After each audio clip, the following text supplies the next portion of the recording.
Good morning. The world is watching as the leadership of our so-called elite colleges and universities continue to fail to condemn anti-Semitism and protect Jewish students on campus. Just look at the abject failure of Columbia's president to enforce their own code of conduct that they gave lip service to during the recent education and workforce hearing. Last night, the pro-Hamas anti-Semitic mob took over an academic building. The university leadership has lost complete control. It is a disgrace, and it is untenable, and we as House Republicans will hold them to account. I will continue to lead on this issue, and House Republicans will expand our efforts on oversight with additional committee chairs with an announcement later today. Also in New York, we are now in week 3 of Alvin Bragg's witch hunt, the first criminal trial of a former president of the United States. It is crystal clear from the opening arguments and evidence that this extraordinarily weak case is blatant lawfare and election interference during the height of the presidential campaign.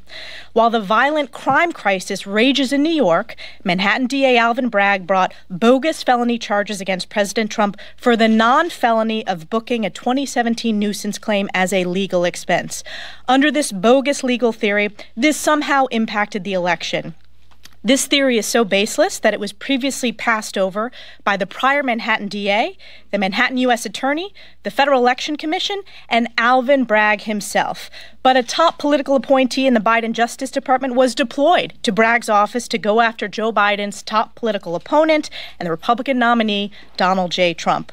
And the case is in front of the Democrat judge Juan Merchan, who donated to Biden's campaign and whose daughter is raising tens of millions off this unprecedented case. This is corrupt election interference to its core.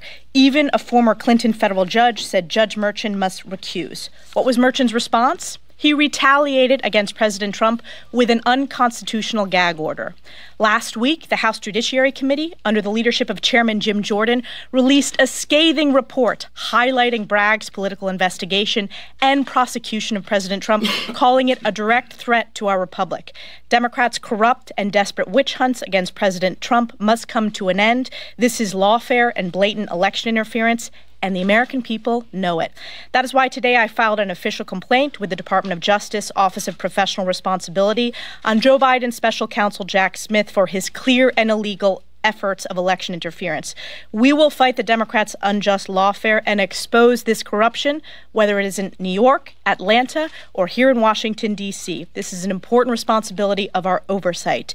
In addition to this important oversight work, legislatively, House Republicans are continuing to lead on behalf of the American people. This week on the House floor, we have a series of bills to protect America's public lands while ensuring the safe, reliable development of our natural resources. We are also marking the start of National Small Business Week, the backbone and economic engine of our country. So today we're joined by two chairs, our Chairman of House Natural Resources Committee, Bruce Westerman, and Chairman of Small Business Committee, Roger Williams, to discuss in more detail. I'm proud to turn it over to Chairman Roger Williams from Texas.